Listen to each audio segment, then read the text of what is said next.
네, 5월부터 달라지는 게 있습니다. 코로나19에 감염이 되면 자가격리를 일주일 하는 게 아니라 닷새만 5일만 하면 됩니다. 네, 요즘은 마스크도 안 쓰는 데다가 호흡기 환자들도 늘고 있는데 괜찮은 걸까요? 전문의의 조언 들어보겠습니다.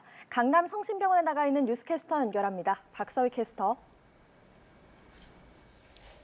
월요일 출근길 인터뷰에서는 강남 성심병원 감염내과 이재갑 교수를 만나 얘기 나눠보겠습니다. 안녕하세요. 네, 안녕하세요. 이제 코로나에 걸리면 5일만 격리하면 되는데요. 이게 충분하다고 보시나요? 예, 5월부터 이제 날짜가 지정되진 않았지만 이제 5일 격리가 시작될 건데요.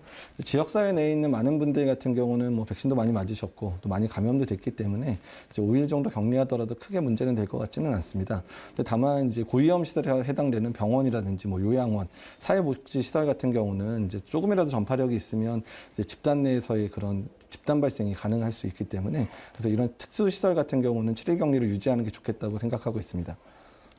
그렇다면 교수님은 지금 코로나 상황이 어느 정도 완화됐다고 보시나요? 예, 일단 지금 최근에 확진자가 조금 늘어나고 있기는 하지만 뭐 입원 환자가 많이 늘어나지도 않고 중증 환자가 많이 늘어나지도 않는 상황이라 많이 안정이 됐다고 보고는 있습니다.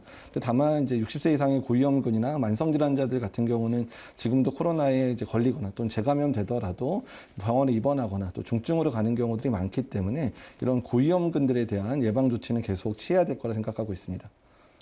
많은 분들이 궁금해하실 것 같은데요. 코로나19가 종식이 불가한가요? 사실 코로나19가 이제 완전히 사라지는, 이제 감염되는 사람이 하나도 없는 그런 상황을 맞이하기는 상당히 어려울 것 같고요. 근데 다만 지금 우리가 지금 생활하고 있을 때 코로나19 때문에 영향을 받는 부분이 많이 줄어들고 있잖아요. 그래서 우리가 코로나19에 대한 두려움이 없어지는 그 시점, 이런 부분들을 심리적인 종식이라고 보면 좋을 것 같습니다.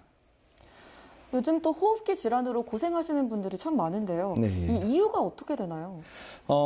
우리가 이제 코로나19 동안 이제 마스크도 많이 쓰셨었고, 또 3년 동안 뭐 사회적 거리두기나 이런 것들 많이 하시고 많이 조심하셨었잖아요. 또 3년 동안 우리가 코로나19 또는 이제 여러 바이러스에 감염이 이제 되지 않는 상황들이 계속 발생하다 보니까 3년 동안 걸리지 않은 바이러스들을 지금 이제 걸리고 있다고 보시면 됩니다. 그래서 3년 동안 못 걸린 거를 지금 특히 소아들 같은 경우에 그런 호흡기 감염병이 별로 유행을 안 하다가 이제 소아들이 이런 감기에 걸리는 애들이 상당히 많아지는 거는 그 3년간의 결과들이 이제 나타난다고 보면 될 것 같습니다. 코로나19 백신에 대한 고민이 여전한데요. 이 백신을 맞는 게 좋을까요? 예, 아직까지 접종 안 하신 분들 많지는 않으실 거고요. 이제 앞으로 또 추가로 계속 맞아야 되는 부담이 있을 겁니다.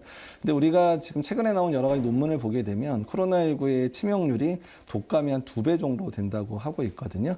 그래서 독감의 2배가 되는 그런 치명률이 있는 이런 호흡기 바이러스에 대해서 우리들이 백신을 통해서 당연히 예방을 해야 되는 거는 매우 중요할 것 같거든요. 특히 올해는 여름에 예방접종하지 않고 가을에 이제 1년에 한 번 정도 접종하는 것들로 계획이 세워지다 보니까 독감 예방접종하실 때 코로나19 예방접종도 같이 해서 이제 코로나와 독감도 같이 예방하는 그렇게 준비를 해주셨으면 좋겠습니다.